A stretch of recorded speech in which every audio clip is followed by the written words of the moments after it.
bienvenido a este espacio para voces netamente ciudadanas. Soy Lupillo González y le voy a agradecer que te quedes en este interesante programa donde vamos a platicar de lo que hicieron más de 45,000 mexicanos que se fueron al Mundial de Qatar. Y para eso, bueno, pues nuestros invitados potosinos estuvieron viviendo una experiencia fabulosa que nos van a compartir esta mañana.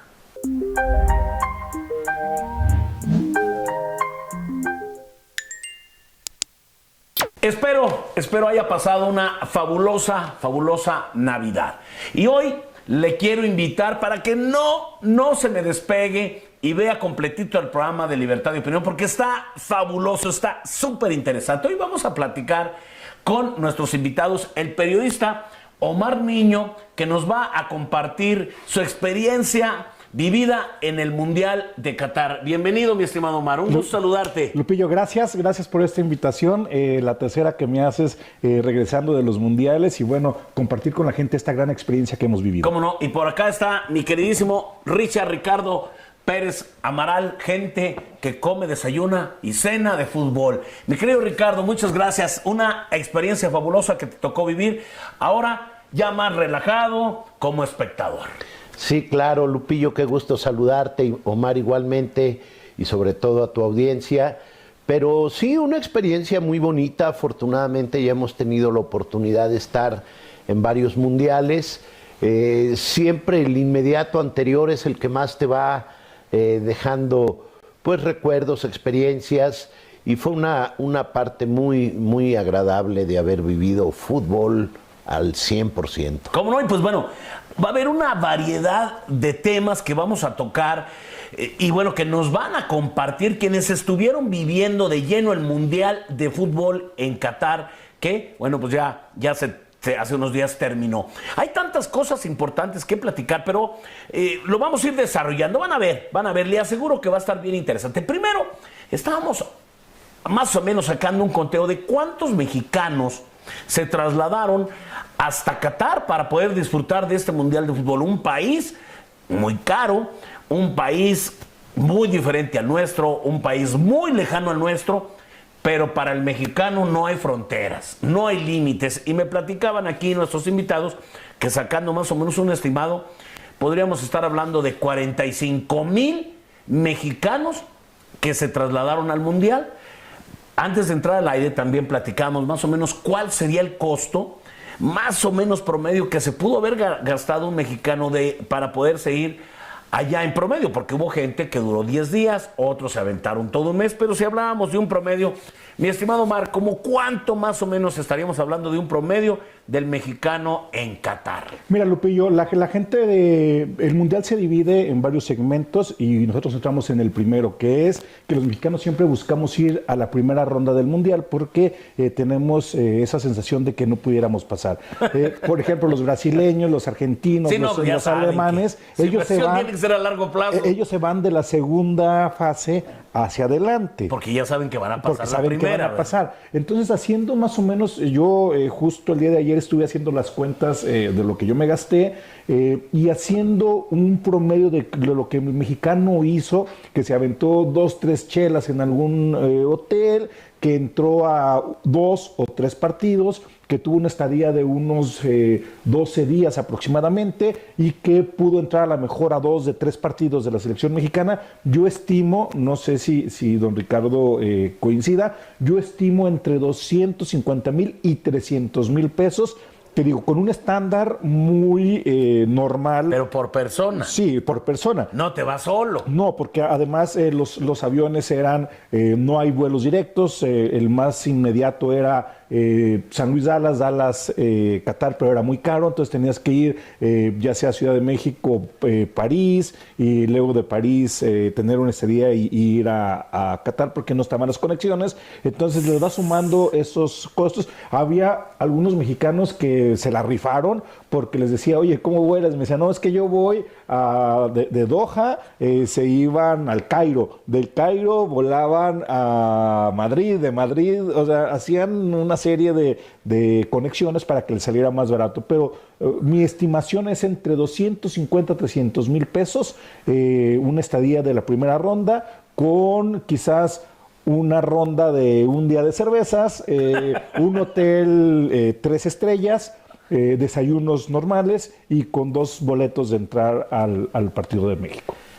En el caso, Richard, tú te fuiste ahora sí tranquilo, relajado, sin la presión, te fuiste a disfrutar del Mundial. Y me decías que te llamaba también mucho la atención en la cuestión de los argentinos, ¿no? Que es un país que económicamente está pasando temporadas difíciles, una etapa difícil, y que sin embargo, impresionante la cantidad de argentinos, superaron por mucho a los mexicanos allá. Sí, en esta ocasión había una cantidad muy grande de argentinos y conforme fue avanzando el país pampero, iban llegando más. Iban llegando más, pero por ejemplo, el día que jugamos contra ellos en el Estadio Lusail, el más grande de Qatar, este estadio se encuentra en una ciudad que fue construida ex profeso para el Mundial, una municipalidad, pudiéramos decir, que se llama Lusail, preciosa, supermoderna, unos edificios impresionantes, unas vías de comunicación también súper modernas, y un estadio que se anunciaba para 80,000 personas, pero el día que jugamos contra Argentina, el conteo que da la FIFA en el interior del estadio, habíamos 88,900 personas. Mucho argentino, una cantidad muy grande de estos sudamericanos, batallamos mucho con ellos. El mexicano es picoso, el mexicano somos gente picosa, somos gente que también de repente nuestros cánticos provocan y pues provocamos a alguien similar o más burlones que nosotros, y se suscitaron algunos acontecimientos no tan graves. Lo comentaba yo con Omar porque tuvimos la oportunidad de convivir allá en Doha y hubo algunos topetones que se dieron ahí en menor escala. Nunca llegó la sangre al río, afortunadamente, pero sí, en esta ocasión yo vengo molesto con el argentino porque se burlaban de nuestra posibilidad deportiva, se burlaban al grado de decir que pues a México lo conocen por el Chavo del Ocho, no por su fútbol, menos por ser campeón del mundo. Sus frases vulgares que utilizan mucho ellos, no les importaba que hubiera familias, damas, niñas, niños, y delante de ellos se utilizaban frases muy vulgares. Pero mira, es parte de un acontecimiento como es un campeonato mundial que debe de dejarnos lo bueno, no estos otros pasajes que tenemos que tomar en cuenta, pero sí satisfechos de un campeonato que se pensaba incluso que se podía suspender, que no se iba a realizar, el campeonato mundial más conflictuado de la era moderna. Recordemos que desde el 2010, que la sede fue anunciada, se envolvió alrededor de muchos temas de corrupción, de muchos temas de preferencias que el entonces presidente de la FIFA, Joseph Blatter, y su cuerpo directivo aceptaron junto con las confederaciones que componen la FIFA, y de ahí nació aquel famoso FIFAgate que les costó la chamba a muchos presidentes de es un escándalo monumental. Confederaciones. De hecho, hay un documental muy bueno en Netflix, se lo recomiendo, que se llama La encrucijada de la FIFA. Ahí explican todo esto y pues sí dan a entender que hubo un acto de corrupción para darle la sede tanto a Rusia como a Qatar. Y luego aparte, estamos acostumbrados a que los mundiales eran en junio, ¿no? Y ahora, pues por el clima, hasta diciembre. Fíjate que como tú lo señalas, incluso hay un muy buen libro que se llama Tarjeta Roja, que escribe un periodista investigador norteamericano que se llama Kim Basinger. Él, con la colaboración de 3 agentes del FBI, que fueron los que llevaron a cabo la investigación, escribe este libro, y parte de él es fundamental para la serie que tú mencionas. lamentablemente eso manchó, Omar, tú debes de estar de acuerdo conmigo, eso manchó en mucho la proyección y el inicio de este mundial cuando todavía faltaban 12 años para que se llevara a cabo, o sea, 4 periodos. Esto fue recién que terminó el mundial de Sudáfrica y todavía faltaba el de Brasil, el de Rusia, para llegar al de Qatar, pero tú entrevistaste gente que tiene mucho tiempo viviendo en Qatar y te platicó las dos facetas. Sí, es Lupillo, Ricardo, una experiencia que va uno uniendo las piezas del rompecabezas. Yo entrevisté a una mujer mexicana nacida en Piedras Negras, Coahuila, que hace 13 años ella es ingeniera y le llega una oferta para ir a trabajar a Qatar. Dice, yo no sabía que era Qatar. Y me permitió entrar a su casa. Gana muy bien. Me dice que ella ya tiene pues asegurada su vida y la de sus hijos, pero a un costo muy complicado, porque el Qatar que hoy se vive, el que hoy tienen, es muy diferente al que se tiene hace 13 años que ella llegó. Me dice, esto era un caos. Me dice, había dinero, pero se tiraba a la basura. No se hacía un crecimiento, y como lo menciona don Ricardo, se hicieron 2 ciudades, que fue Lusail y que fue la parte de la isla, que es espectacular, o sea, es espectacular. Son ciudades inteligentes y a partir de ahí se está desarrollando un nuevo Qatar. También hablaba ella de que los cataríes estaban enojados con el Mundial. Como se dio en su época con Brasil. Sí, pero ellos estaban enojados por la estigmatización que les estaban haciendo. Porque ella me hacía una comparación. Me decía, a ver, en Rusia también se persigue a la comunidad LGTBI. Me dice, aquí en Qatar también, pero de Rusia nunca se habló de eso. Y aquí sí nos estuvieron vinculando mucho con nuestro Islam. Y luego, ella mexicana, ya hablando con un panorama de los cataríes. Dice, también estamos enojados, dice, porque no pueden entender que aquí no se pueda tomar alcohol.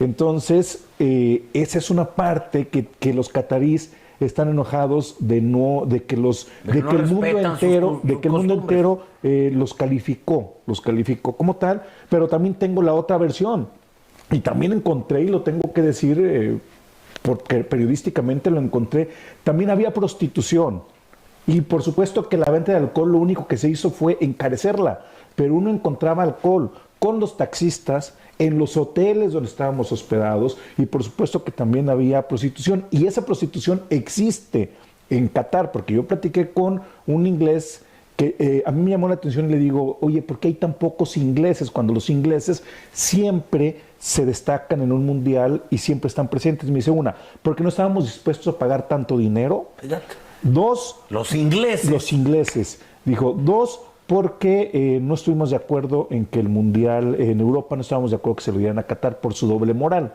Y yo le pregunto, ¿por qué doble moral? Me dice, esto, Omar, hace 2 meses estaba lleno de prostitución. Hicieron una limpia y les dieron la posibilidad de que se metieran a los hoteles, a las mujeres que trabajan en este oficio. Les dieron para tenerlas controladas. Y yo le preguntaba, ¿por qué hay tanta prostitución? Me dice, porque nosotros somos aproximadamente 2.5 millones de habitantes, de los cuales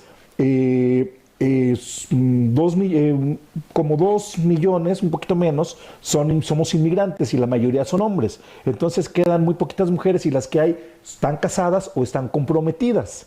Entonces no hay mujeres, y por eso llega la prostitución, sobre todo de Marruecos, de las zonas asiáticas, Turquía. Entonces les dan la oportunidad de ir a los hoteles. Entonces, alcohol sí hubo, y hubo mucho alcohol, don Ricardo, digo, no como en los otros mundiales donde dentro del estadio pues salían hasta...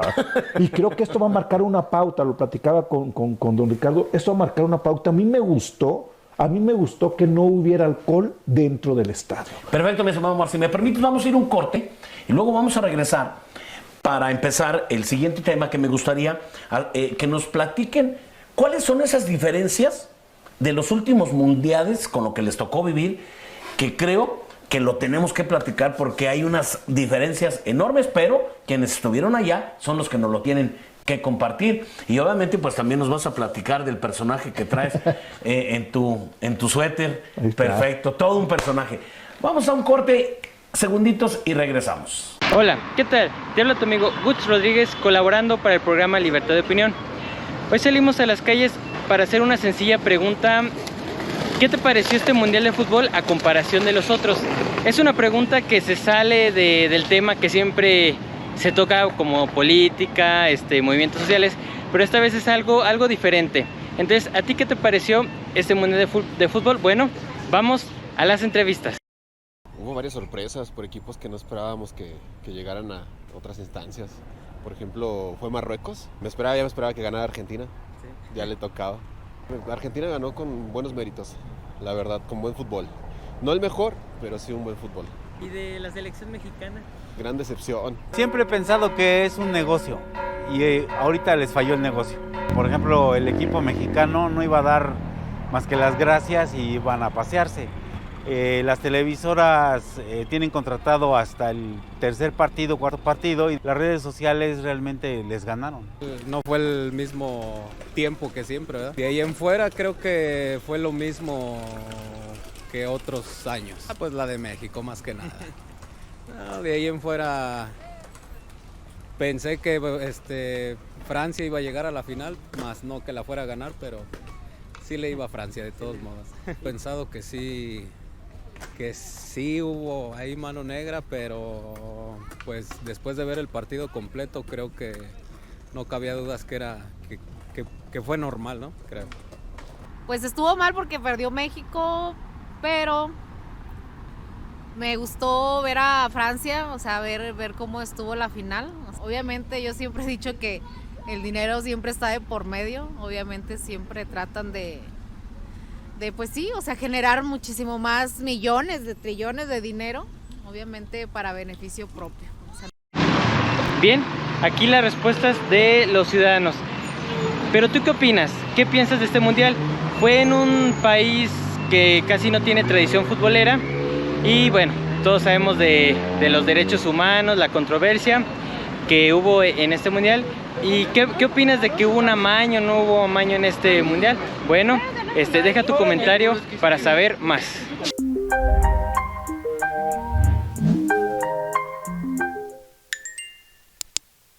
Híjole, está bien interesante este programa, donde no estamos hablando concretamente del aspecto deportivo, sino de lo que significó un mundial de fútbol. Ya Ricardo Pérez Amaral y Omar Niño, que están platicando esta mañana, nos han abierto, digamos, unos panoramas bien interesantes sobre lo que significa un mundial de fútbol, mucho más allá, concretamente, de un tema deportivo.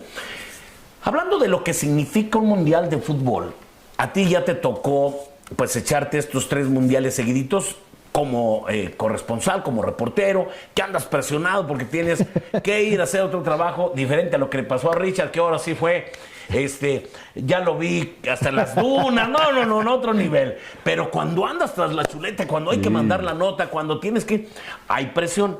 Te tocó ya vivir, y lo platicabas al principio del programa, siempre hacemos ese compromiso, fíjate, son 12 años así, sí, rapidito, claro, de que se acaba el mundial y platícanos, ¿no?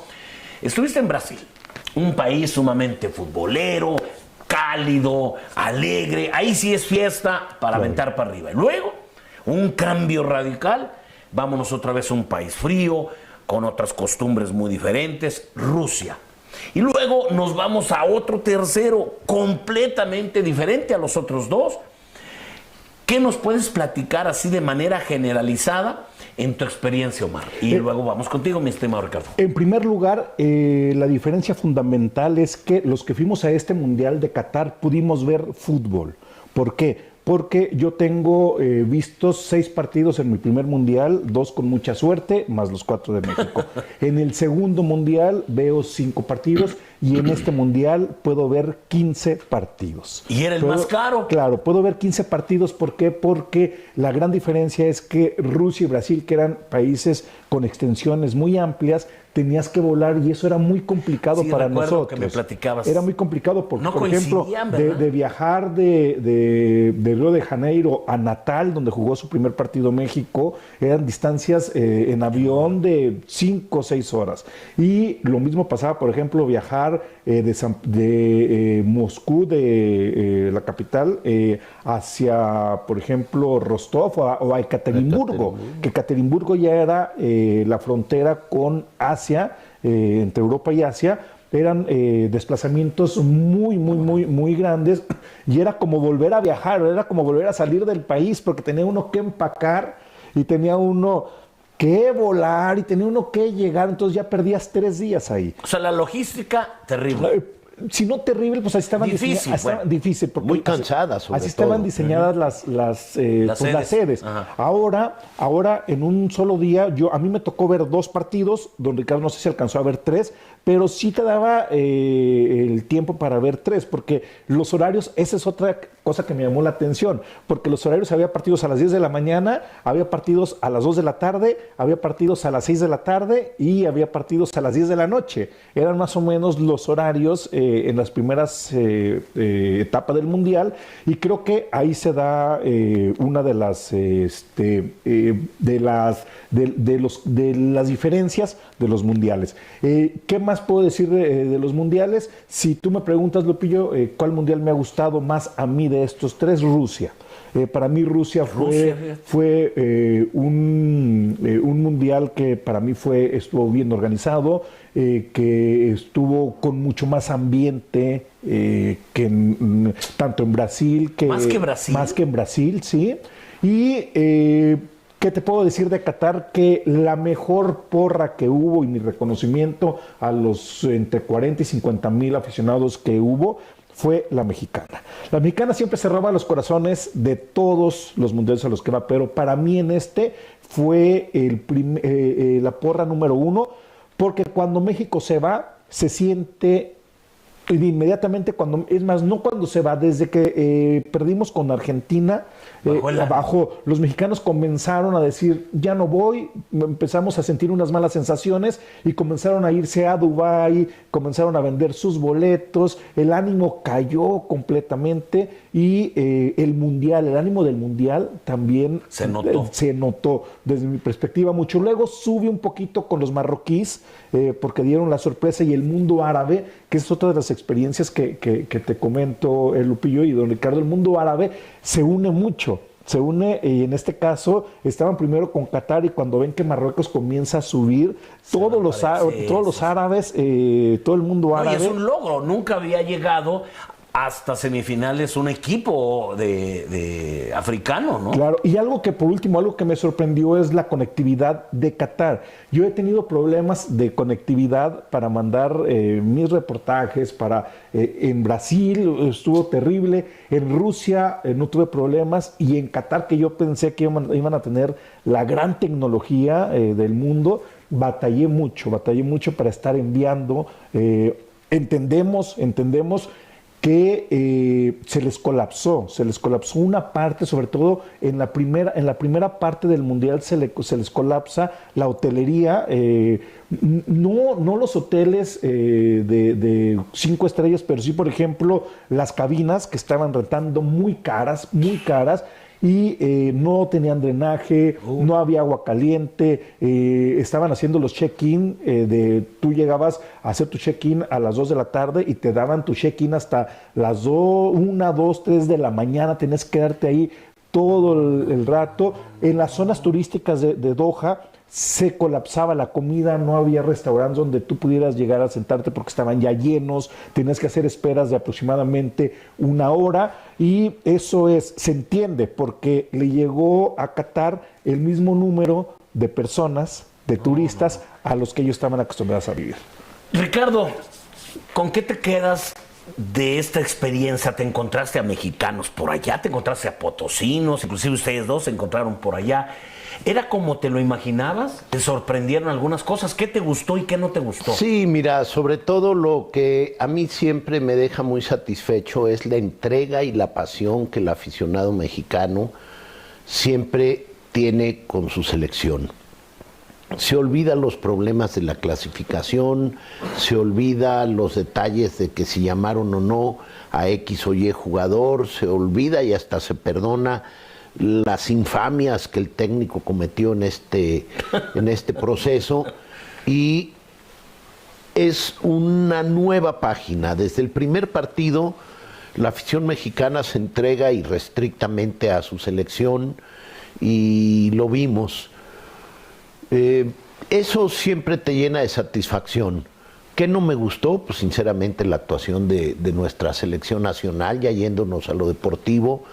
Te das cuenta que de repente queremos ser más técnicos que ponerle ese producto de gallina, ese corazón y ese extra que nos demostraron equipos a los que siempre se señala como débiles, y que lograron triunfos. El caso del triunfo de Arabia Saudita contra Argentina fue una sacudida al Mundial en general. Para mí fue la sorpresa del Mundial, no solo de la eliminación de grupos, porque los propios argentinos estaban incrédulos, no lo asimilaban.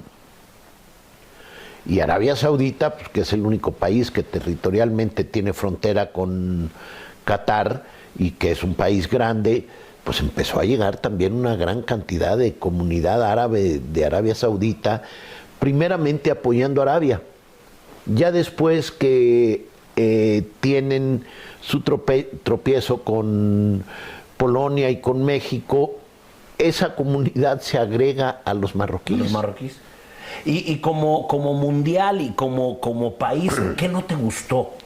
Mira, como todo país, y lo que señala Omar, uno pues antes de ir trata de documentarse, y efectivamente hay un Qatar anterior al visto ahora. Omar debió haber también notado esto, pero había unos edificios fastuosos, impresionantemente hermosos en la zona del centro de Qatar. Veías una iluminación increíble, unas imágenes de videos de jugadores dominando el balón o saludando, una impresionante logística en cuanto a eso, pero le dabas vuelta al edificio por atrás y veías que era el Cascarón. No era un edificio como tal, algunos de ellos, no todos, pero algunos de ellos era la estructura de un edificio que lo construyeron para generar esa imagen. Para pantallarnos, ¿Y decía yo. detectaste otro Qatar diferente? Bueno, sí, porque lo que señala Omar, pues anteriormente Qatar era un país que la riqueza se manejaba única y exclusivamente en la familia real. Y sigue siendo. Sigue siendo. Sigue siendo una monarquía y Qatar se maneja como una empresa privada. El emir padre es el que señala para dónde y cómo. Y obviamente de ahí viene la ramificación, que casi todos ellos son familiares. Y tienen concentrado. Y tienen concentradas sus riquezas y sus desarrollos en ese grupo familiar que ostentosamente viven como reyes. ¿Como reyes? No, son reyes. A nosotros nos platicaba un guía que contratamos para un servicio y nos decía, él era turco y decía que desde muy niño llegó a Qatar y que sus padres servían en un palacio de unos reyes y que vivían en la parte de atrás del palacio en una de las 18 o 20 casas que existían para el servicio. Dice uno, bueno, acá en México tenemos un cuartito para la muchacha o la persona que nos asiste, pues con una dimensión pequeña, pero allá 18 o 20 casas para el personal que asistía a una familia real. Sí, pero estamos hablando de... Y este muchacho nos decía, ahora la casa donde yo vivía era de 3 niveles. Mi padre tenía su vehículo independiente de los de la familia real que atendíamos.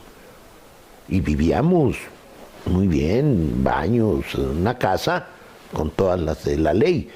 Pero lo que señala Omar también es muy cierto. Pasamos por zonas, él hizo reportajes muy interesantes, pero pasábamos por zonas donde vacilando decíamos los compañeros, mira, el Infonavit de Qatar, porque veías una cantidad enorme de casas. Y otro factor, todas las casas pintadas de un color beige, similar al tono de la chamarra que traigo, y les preguntaba yo que si había habido una promoción del regalitro, del regalón regalitro, o a qué se debía, y ya nos explican, bueno, son dos factores. Uno, este tono absorben mucho el calor, y el otro, las tormentas de arena no manchan las fachadas. Pero un país donde se ve que su misma gente lo señala, sus inmigrantes, porque es un país con muchos inmigrantes. La gente que te atiende la hotelería, los restaurantes, los servicios en general, son inmigrantes. No son cataríes, porque sabemos que la religión catarí, hace rato Omar señalaba de que los taxis te ofrecían la cerveza, carísima, pero te la llevaban a tu habitación. Y todo tipo de servicios, no había restricción de nada. Sí un comportamiento, pero yo nunca observé que algún grupo policial, Omar, no sé si a ti te tocó, fuera a llamarle la atención a algún visitante, a algún turista. No, y aquí lo interrumpo, don Ricardo, porque es bien interesante. Platicando con la mexicana que entrevisté, le preguntaba, le digo, oye, no hay patrullas, no hay presencia policíaca. Me dice, es que aquí en Qatar hay muchas cámaras. Y volviendo al tema que toca muy interesante, don Ricardo, a ver, primero, lo de la riqueza, ¿sí? Que es un tema que toca don Ricardo muy importante, lo de la riqueza. Existen dos Qatar, dos Dohas, dos Qatar, los ricos, que es la familia, y que, por ejemplo, una mujer qatarí no se puede casar con un extranjero, está prohibido en la ley. Y un hombre qatarí puede casarse, pero pasando muchas etapas. ¿Por qué? Porque ahí está la riqueza de Qatar. Y luego están los inmigrantes, ¿sí? Que cuando llegan a Doha los tienen a todos plenamente identificados.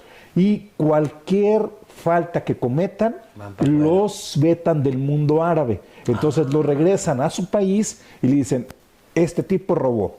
Entonces no hay necesidad de policía, porque simplemente tienen identificados a todos. Y si un inmigrante que va a vivir a Qatar porque tiene una mejor condición de vida, comete un error, lo regresan y lo vetan. Entonces esa es la situación que por ahí Ricardo. Preguntabas con la gente que vivía en Qatar, oye, y si es cierto que los castigan y los agarran a latigazos. No, no es cierto. Claro. Es donde viene la molestia que el pueblo catarí tenía. Sí, pero mira, para concluir, estigmatizan. las pocas patrullas que habían eran marca Lamborghini. Pobremente. Pobremente. Pobremente. Como las de aquí. Vamos a un corte y regresamos para concluir el tema porque está bien interesante. Todavía nos faltan otras cosas que tienen que ser expuestas en libertad de opinión.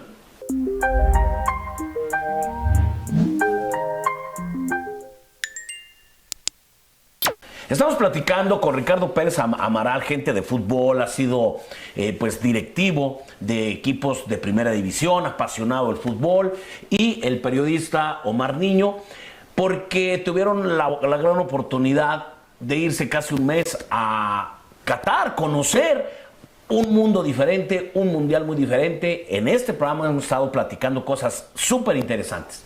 Y no quiero dejar pasar la oportunidad para tocar y preguntarle a Omar el siguiente tema, porque llamó mucho la atención. A ver si usted a lo mejor no lo ubica así de bote pronto, pero debe tener muy claras las escenas cuando Argentina queda campeón y andan los diferentes futbolistas disfrutando con su trofeo, la Copa FIFA. Sale Messi, sale Di María, salen varios futbolistas, y llama mucho la atención que sale un cuate que se pone al lado de ellos con unas gafas oscuras redonditas, con un saco azul, y sale como si fuera un gran amigo de ellos, sale interactuando con ellos, sale tomándose fotos y sale haciendo un ademán que es famosísimo, y salía como aventando una cosa así como... Y ahorita Omar nos va a preguntar, ¿pero quién es este personaje? ¿Por qué logró meterse a las entrañas de la ceremonia de Argentina cuando queda campeón. ¿Por qué este señor llega hasta ahí? ¿Por qué es tan famoso? Pues tiene una historia. Inclusive Omar el día de hoy trae un suétercito que le costó 72,000 pesos y trae a este personaje que es conocido como el famoso Salt Bay. Pero a ver, Omar, ¿por qué este tipo es tan famoso? ¿Por qué se coló hasta el Mundial? ¿Por qué hay videos que se lleva de tochos media hora con el presidente de la FIFA, Infantino? Platícanos de este personaje y todo lo que está relacionado con él. A ver, este personaje se hace famoso por las redes sociales, ¿sí? Es un turco que incluso era es turco, era cocinero y que por su peculiar forma de un día hacer un video y aventar la sal, que avienta la sal a la carne, se le resbala en la parte posterior del brazo y luego cae a la carne, se comienza a hacer famoso. Es que ese es famoso, perdón, para dar el contexto, es muy famoso un meme. Sí, es el meme. De este personaje que hace la película de Iron Man. Claro. Y este meme sale así, haciéndole así, y le ponen billetes, ¿no? Claro. Y es un meme que utilizamos mucho los mexicanos, ¿verdad? Y este cuate hace algo así parecido, pero con la sal, ok. Claro, sí, aquí está, para la gente que nos está viendo, es lo que hace. Y se hace famoso por las redes sociales por el meme, porque, todo el mundo lo utilizaba y cada que hacíamos carnes asadas, pues todo el mundo, no faltaba quien hiciera esto, ¿no? Y a veces no sabíamos ni qué, pero llegaban y le hacían. Esa es la magia, que agarra la sal de grano, ya cuando está el corte, lo avienta, le resbala, le pega aquí y cae en la... Y luego... como que empezó él, pues agarró esta área de oportunidad y comienza, como era carnicero, comienza a filetear, a hacer unos cortes, los cortes, y luego agarra con mucho estilo la carne y te la deposita y ahí es en donde la le avienta boca, la y sal. ahí es donde la avienta. Entonces, es todo un... ¿por qué decido ir yo? Porque... pero este cuate está en un restaurante muy famoso. Es famoso, es carísimo. famoso. Tiene restaurantes en Dubái, tiene restaurantes en Nueva York, tiene restaurantes en muchos lados. Ya va a abrir uno en México y no es broma, porque los que más gastaron fueron los mexicanos. Hubo una cuenta de me parece que eran 14 mexicanos que pagan 3 millones de pesos. ¿No eran políticos? No sé, pero parece que no. ¿No era algún diputado? No eran los hijos de los políticos. Eran los hijos de los políticos, sí. Entonces ellos pagan 3 millones en la cuenta, y Salbeck pone en su cuenta de Instagram, pone la calidad nunca está peleada con el precio, gracias, he decidido abrir un restaurante en México porque los mexicanos han Entonces este cuate mucho. tiene un restaurante famosísimo, decía Richard, había que anotarse días anteriores, llegas y luego todavía tienen algo extra por si faltaba de este mundial, que se viera donde hay billete.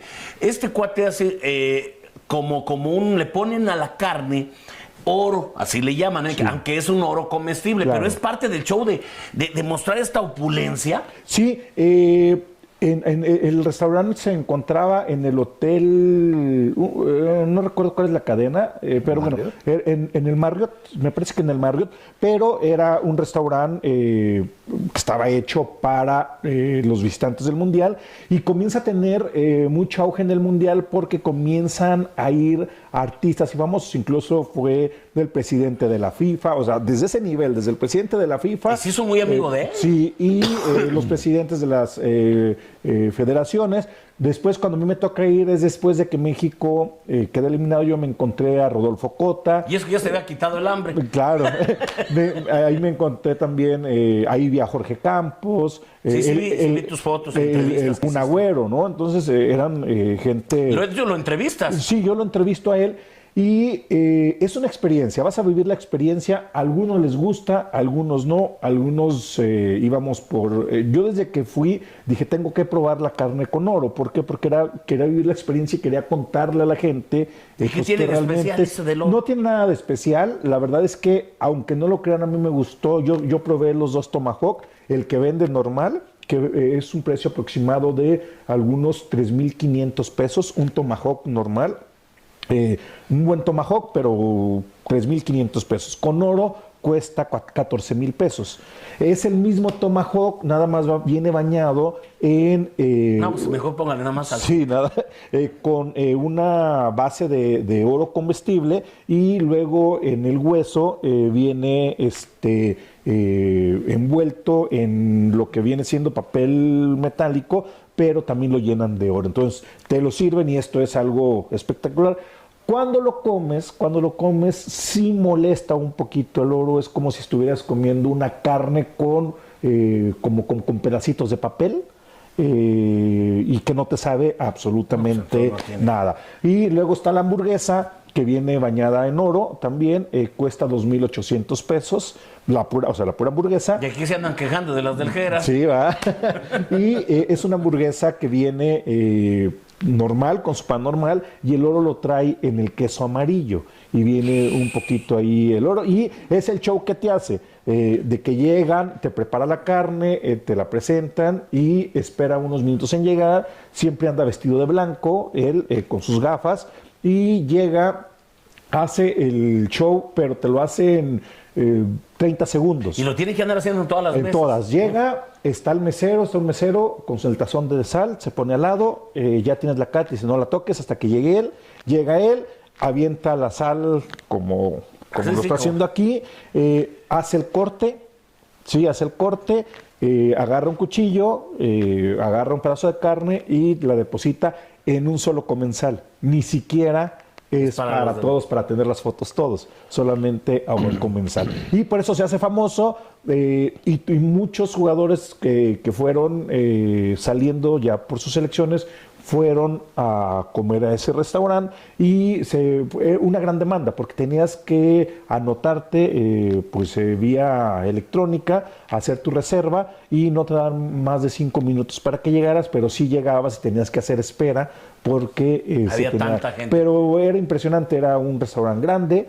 Él es un tipo así como medio rudo, medio osco, yo lo logro entrevistar, porque nos vimos, también hay cierta química, y porque sí vi con otras mesas que llegaba y aunque tenían cortes caros, nada más daba uno y decía ya, o sea, los dejaba, ¿no? Porque también, por ejemplo, había mucho japonés, que fue algo que me llamó la atención de este mundial. Entonces iba mucho japonés y eran así como muy intensos, muy intensos. Entonces, y aparte él estaba, a mí me tocó comer con le compartí a don Ricardo, al lado de mi mesa estaba el presidente de la Federación de Fútbol de Argentina. Entonces tenía que atender como al tipo de cliente que también iba, ¿no? Porque no es lo mismo atender... Sí, y no es tonto, él sabe perfectamente distinguir quién es una personalidad famosa, y él saca provecho de esa personalidad. Eso, y bueno, pues ahí con Messi, al momento de la final. Pues el tiempo se nos ha ido rapidísimo, fue fabuloso todo esto. A manera de conclusión, algo que no hayamos platicado y que quieras comentarlo para poder concluir el programa, donde pues nos han compartido esta fabulosa experiencia de un mundial tan diferente. Mira, yo me sigo quedando con la satisfacción de que el fútbol todo lo vence.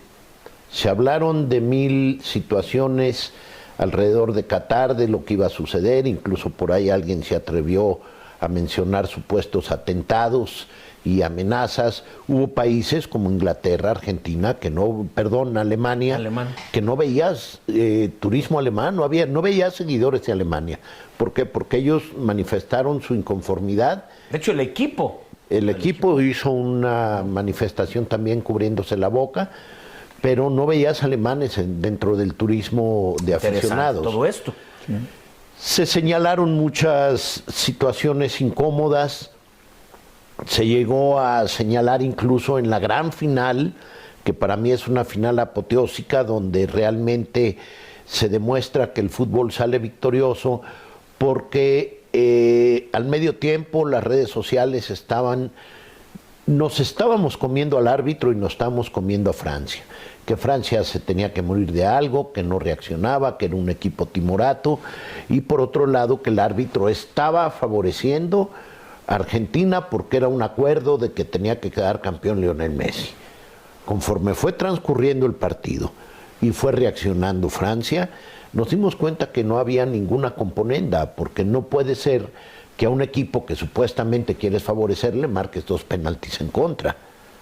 Y fue un partido donde yo insisto, el fútbol, que es la esencia de este campeonato mundial, que mueve multitudes, que no existe en el mundo ningún otro acontecimiento religioso, político, social o deportivo que jale las masas y genere la riqueza que el fútbol maneja. Yo creo que el fútbol, sin lugar a dudas, es el fenómeno social más grande que existe en el mundo, y la esencia que nos da a todos sus seguidores nos mantiene vivos. Que hay situaciones que se tienen que corregir, y creo que la FIFA, después de aquel famoso FIFA Gate, ha estado haciendo hasta lo imposible por retomar esa credibilidad, pero el fútbol es fabuloso, es lo que nos tiene hablando de él, es de lo que se habla, porque mucho enfatizamos en México. En México somos 128, 130 millones de aficionados, pero hay países como la India, mismo China, Brasil, los Estados Unidos, Japón, y podemos enumerar una gran cantidad de países que 2 de los primeros que mencioné tienen más de 100 millones de habitantes. Sí, es. Y el fútbol, así como lo vemos en México, lo ven en otras partes del mundo. Omar, a manera de conclusión, y agradecerte muchísimo que hayas estado esta mañana compartiendo toda esta fabulosa experiencia. Yo no voy a hablar de fútbol, porque si alguien tiene aquí todo el conocimiento de hablar de fútbol, pues es don Ricardo Pérez Amaral, que además admiro y respeto. Yo me quedo del Mundial con las historias que conocí. Me vengo con una imagen del Islam diferente a lo que yo pensaba. Allá son 5 veces las que todos tienen que hacer una pausa en lo que estén haciendo para rezar, incluido dentro del estadio. Suena en todo Doha el llamado al rezo, que después fui a preguntar y lo escribí, qué es lo que se escucha, porque son con altavoces en toda la ciudad. O sea, tú de repente estás dormido, porque empiezan desde muy temprano, de acuerdo a cómo se mueve el sol, y son 5 veces las que al día tienen que detener lo que estás haciendo y concentrarte en un rezo. Ajá. Me vengo con las historias de las mujeres, que entrevisto a una mujer que practica el Islam y que me dice: la gente piensa que nosotros somos infelices porque aquí los hombres tienen la posibilidad de tener 4 mujeres, porque la ley y porque su Corán, la religión, se los permite. Dice, pero somos más felices que en otros lados, porque en otros lados, y señala nuestro país, dice, allá un hombre por lo menos tiene a su mujer y no está hablando de todo, y tiene a su amante. Sí. Y me dice, y aquí tenemos tasa de feminicidios 0. Aquí podemos hacer todo lo que nosotros queramos y estamos seguras de que no nos van a matar. Eso nos dicen. La tercera es, que es algo que no hablamos, y que es muchas dudas que tiene la gente: ¿por qué se visten así las mujeres? Porque no pueden enseñar las curvas de su cuerpo, no se debe de marcar. Entonces, según el Corán, dice que la belleza debe ser admirada solamente por la gente que los ama. Y la gente que los ama es su familia o su marido. Y la última experiencia es sus bodas, ¿no? De cómo allá son acuerdos. Allá, para casarse, la familia, hablan primero las familias y luego ellos luego ya presentan los que se van a luego ya los casar. presentan, luego la mujer le pide un dote al hombre, el hombre siempre va a tener la custodia de los hijos. El divorcio es muy difícil que se dé, debe haber, el gobierno va a decir, a ver, ¿por qué te quieres divorciar? Pues porque ya me cayó gordo, porque ya no me gusta, porque ya me aburrí. No los dejan divorciarse. Y esas historias son con las que me quedo con el Doha barato, el Doha pobre y el Doha rico. Yo voy a hacer a lo mejor una comparación muy burda, pero ese es el Doha que me tocó vivir. De comer carne con oro, que fue a vivir la experiencia, a comer en restaurantes de los inmigrantes que son muy sucios, en donde para ellos estar comiendo ahí con una cantidad de juanes que se están insalubre y que están en todas las paredes, abajo, sucio. Esos son los 2 Dohas que hay, y que los contrastes. Sí, pues fue un mundial maravilloso. Es un mundial que marca una pauta, porque fue un mundial diferente, fue un mundial en una extensión muy pequeña, nuestro último mundial de esta era en donde solamente, donde participan 32 selecciones, porque viene un mundial ya con más selecciones, y con lo que yo me quedo, y que es un tema que seguramente le preguntaré al presidente de la República, es qué vamos a hacer con el Mundial de México, porque aunque son pocos partidos, yo ya me imagino que pierdan los vuelos, porque aquí se retrasan mucho los vuelos en nuestro país, que pierdan los aficionados sus vuelos y que no puedan entrar a los partidos, que agarren un Uber, porque allá agarrábamos un Uber y nos llevaban de un estadio a otro sin problema, nos tocó ir juntos. Rapidísimo. Aquí que agarren un Uber en Paseo de la Reforma cuando esté bloqueado y que tengan que llegar al Estadio Azteca, ¿cómo le van a hacer? Y la imagen de un país en un mundial determina que los próximos años la gente regrese en miles a visitar este país o que se vayan hablando peces. Entonces creo que tenemos un gran reto. Muchas gracias, mi estimado Omar Niño, periodista, y mi querido Ricardo Pérez Amaral, que ahora sí se fue relajado, ¿verdad? Muchas gracias por haber estado esta mañana y pues muchas gracias a usted que nos ha favorecido con su preferencia. Creo que todos lo disfrutamos y conocimos algo más de este país que organizó el Mundial del 2022 como fue Qatar. Muchas gracias, soy Lupillo González y les recuerdo que todos los miércoles tenemos una cita aquí en Libertad de Opinión.